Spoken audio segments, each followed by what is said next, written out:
Muy buenos días a todos y feliz viernes 14 de octubre de 2022 en este nuevo episodio de Pregunta Jorge. Pregunta Jorge número 57 ya. Y vamos a contestar como cada viernes a las preguntas que nos habéis formulado la audiencia.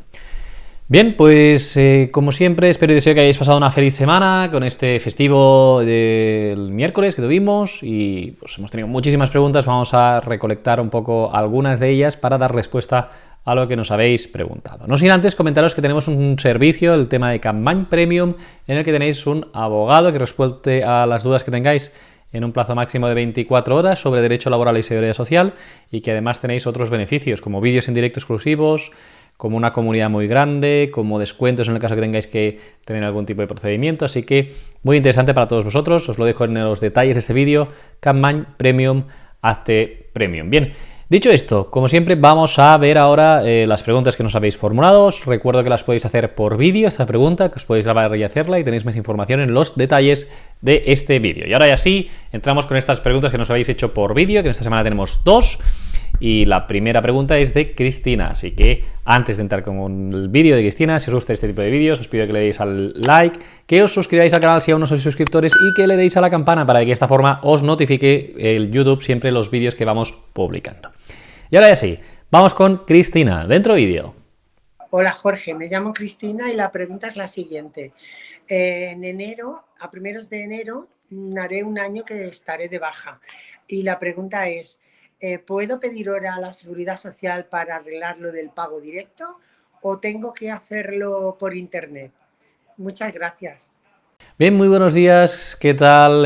Gracias Cristina por esta pregunta. En este caso, lo que tendríamos que tener claro es una cuestión que pues debemos saber, que es que hasta que no nos llegue la resolución que nos dé la prórroga, no es necesario que hagamos el pago directo con la Seguridad Social, ¿de acuerdo? Porque hasta que se dicte esa resolución, sigue el pago delegado por parte de la empresa. ¿De acuerdo? Entonces no tienes que hacer ninguna gestión, Cristina, y una vez tengas esa resolución de la prórroga de la baja hasta un máximo de 6 meses más, entonces cuando procedería la solicitud de ese pago directo, si es que ya no lo han gestionado de forma pues, directa, valga la redundancia, la empresa con tu mutua. Gracias por la pregunta. Vamos con el segundo vídeo de hoy. Dentro vídeo. Tengo nuevos informes y quería saber si podía solicitar la IPA.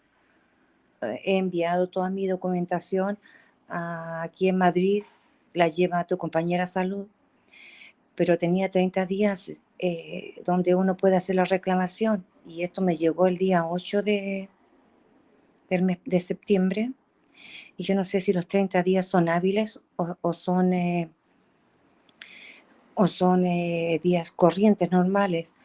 Bien, gracias por la pregunta. En este caso que nos comentas, cuestión del plazo, son 30 días hábiles, es decir, desde el día que te notificaron la resolución, hay 30 días hábiles, es decir, no cuentan ni los fines de semana ni los festivos de tu provincia, Entonces esto lo tienes que tener en cuenta, que si te llegó el 8 de septiembre, pues seguramente estaríamos, pues no es el 8 de octubre, sino que bastantes días más quedarían para hacer. Estamos hoy día 14, pues yo lo que te recomiendo es que hables con Salud, con tu abogada, para mirarlo, pero que estaríamos en plazo seguro en este caso, pero no quedarían muchos días, así que se tendría que ya plantear esa reclamación, ¿no? de lo que sería ese aumento a la incapacidad absoluta de ser viable.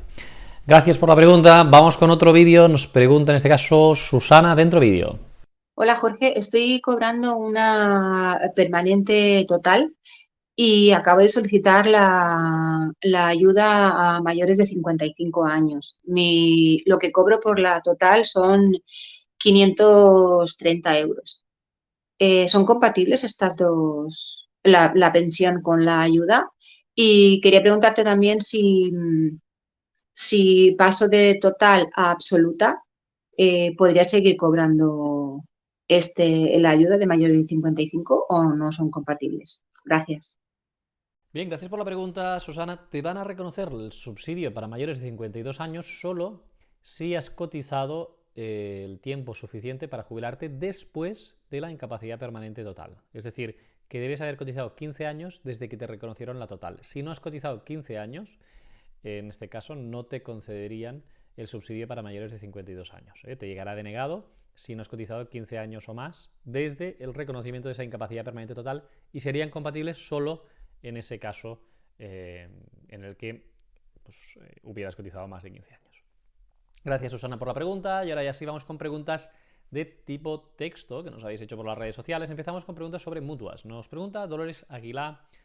Mi hijo impugnó el alta médica de la mutua por accidente de trabajo y ahora la Seguridad Social le da la razón a la mutua. ¿Puede denunciar a la mutua? No puede hacer su trabajo por el dolor. Bien, se hizo un procedimiento de revisión que se llama. En este caso sí que quedaría facultado para presentar una demanda judicial. Puede hacer una demanda diciendo que considera que esa baja que estaba y que se le dio una posterior alta, pues no es conforme a derecho, eso lo ha ratificado la Seguridad Social y por lo tanto se tendría que demandar pues tanto al INS como a la mutua para poder verificar si eso pues, es correcto o no, ¿vale? Contra esta alta ya se tiene que reincorporar, lo que no puede hacer es presentar una demanda y no reincorporarse. Por lo tanto, yo te recomiendo que te puedas poner en contacto con un abogado que te pueda ayudar a decir si vale la pena o no reclamar judicialmente, porque el juicio a lo mejor es de aquí 7 u 8 meses. Lo principal que queremos es que no vuelva a trabajar y eso ya no lo podemos evitar porque ese alta ya es ejecutiva y se tiene que reincorporar al trabajo y por lo tanto tendríamos que ver si es oportuno o no pues recurrir, o sea, impugnar ese alta médica en este caso. Gracias por la pregunta, Dolores. Vamos con otra. Pedro Pancorbo dice, ¿la mutua tiene un día límite para tener abonado el pago delegado correspondiente al mes en curso? Bien, gracias por la pregunta.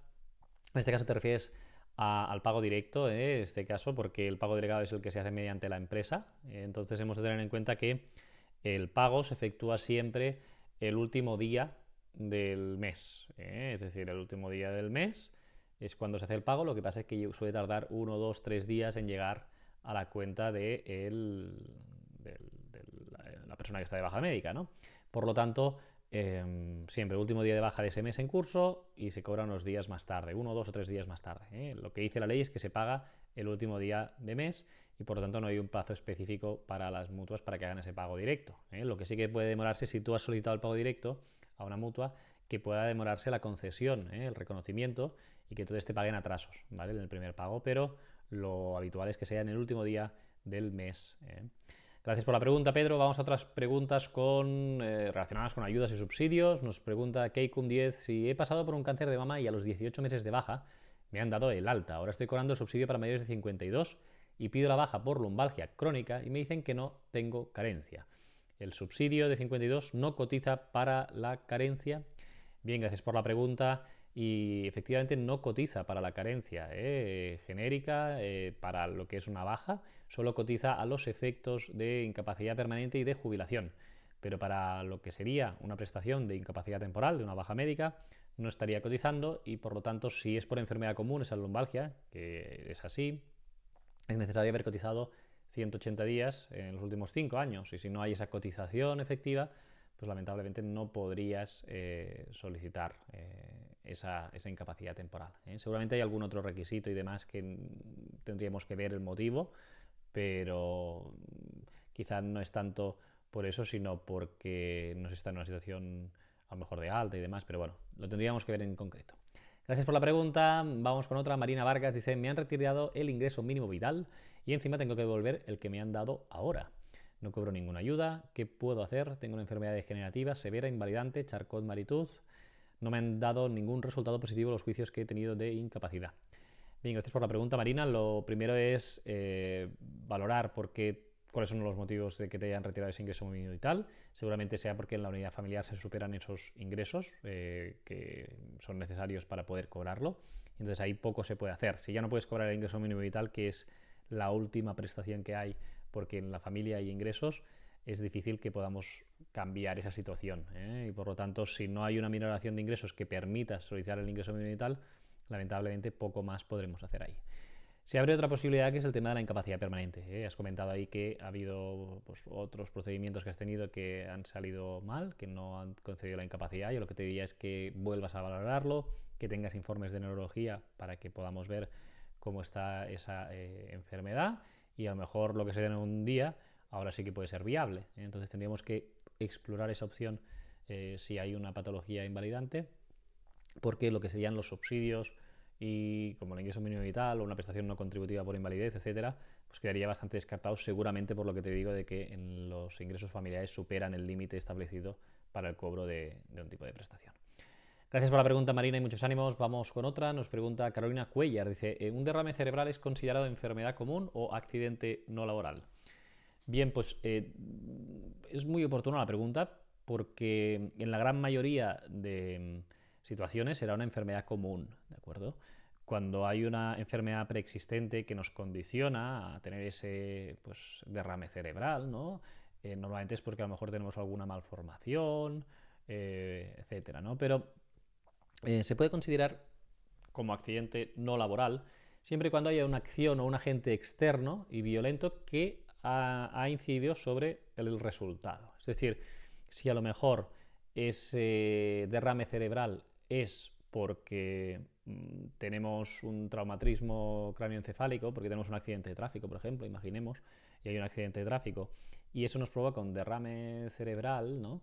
Entonces, en ese caso, sí que podría ser considerado accidente no laboral. Es decir, que tiene que haber una causa muy inmediata en relación normalmente con algún tipo de traumatismo y demás para poder ser considerado accidente no laboral. Si no, normalmente será considerado enfermedad común, ¿de acuerdo? Lo que habla la ley es precisamente de esto, ¿no? De una acción o agente externo y violento que haya incidido sobre su persona, es decir, que sea una acción súbita, violenta y externa. Entonces, la gran mayoría de ocasiones no se cumpliría este requisito y sería enfermedad común, pero sí que puede ser en algunos casos considerado accidente no laboral y se tiene que estudiar cómo han ocurrido los hechos y demás para poder decir si es o no accidente no laboral. Gracias por la pregunta, Carolina, muy interesante. Vamos con otra. Juan Diego Pérez Benítez dice, tengo posible revisión en enero del 23, incapacidad total, y si la solicito yo, tengo informes nuevos de otorrino y psicólogo para la absoluta. Tengo juicio en octubre de 2023 para la absoluta con ustedes. Bien, lo primero, Juan Diego, es si ya estás con nosotros, que lo comentes con tu abogado. Un poco mi criterio sería que si hay juicio para el octubre del 23, pues mejor esperar esa fecha, pero si en enero pues se puede, porque lo considera oportuno el abogado también, pedir esa revisión de grado, pues no habría inconveniente. Yo lo que siempre os diría es que confiéis en el criterio del abogado y os exponga los motivos por los que, en este caso, se espera el octubre o en enero se inicia un expediente de revisión de grado. Muchísimas gracias por la pregunta, Juan. Vamos con otra. Vamos a acabar las preguntas de hoy hablando sobre despidos y jubilación. Hamid Fregache dice, en junio de 2021 cogí la baja médica y en agosto la empresa me despidió. Dicen que es enfermedad común. Ahora llevo 1 año y 4 meses de baja y tengo juicio con la empresa. ¿Puedo ganarlo y cuánto cobraría? Bien, gracias por la pregunta. La respuesta es difícil, ¿no? Evidentemente sí que lo puedes ganar. Puede haber una nulidad porque ellos te hayan despedido precisamente por tener esa discapacidad y podría ser nulo, aunque es muy complejo acreditarlo. Sobre si puedes ganarlo el juicio o no, desconozco los hechos y se tendría que estudiar bien, pero si hay algún abogado que te ha cogido el caso y tienes un juicio, pues es porque este compañero ha entendido que hay la posibilidad de que se reconozca una nulidad de ese despido o una improcedencia. Y en relación con cuánto cobrarías también no lo puedo saber porque esto sería en este caso en función de lo que hubieras cobrado en esa empresa, de la antigüedad que tuvieras, etcétera, y no te lo puedo decir. Entonces esto pues te lo podría informar mucho mejor el abogado que te lleva el caso y así te lo tiene que informar. Muchísimas gracias, Jamie, por la pregunta. Vamos con otra. Manuel López Roldán, con la última de hoy. Dice, me ha llegado una carta donde me comunican que con 65 años tengo los años cotizados necesarios para acogerme a la jubilación. Pero me ofrecen que siga trabajando y me proporcionarán un descuento en el seguro. Soy autónomo y trabajo solo 5 meses al año. ¿Qué inconvenientes o ventajas tiene? ¿Puedo seguir trabajando y cobrar la jubilación? Bien, gracias por la pregunta. Básicamente aquí lo que tendríamos que mirar es la jubilación activa. Te recomiendo que puedas entrar en nuestra página web, ahí tenemos mucha información, pero lo que permite la ley es demorar la jubilación y de esta forma, si tú la demoras, te pueden pagar una cuantía adicional cuando finalmente te jubiles, además de aumentar la pensión hasta un 4% por cada año que trabajes. Esto de forma genérica. Y luego hay la jubilación activa, que permite, en este caso, cobrar el 50% de la pensión y seguir trabajando, ¿vale? En un caso aún no estás jubilado, en otro sí, ¿vale? Entonces, es lo que es la jubilación demorada y la jubilación activa. La jubilación activa cobras el 50% de la pensión y puedes seguir trabajando, o en otro caso, la jubilación demorada. No cobras nada de pensión, pero demoras esa jubilación y en ese momento, pues, en el momento que te jubilas, podrías cobrar una cantidad tanto alzado y aparte, una mayor pensión de jubilación. ¿Sobre qué es recomendable o no?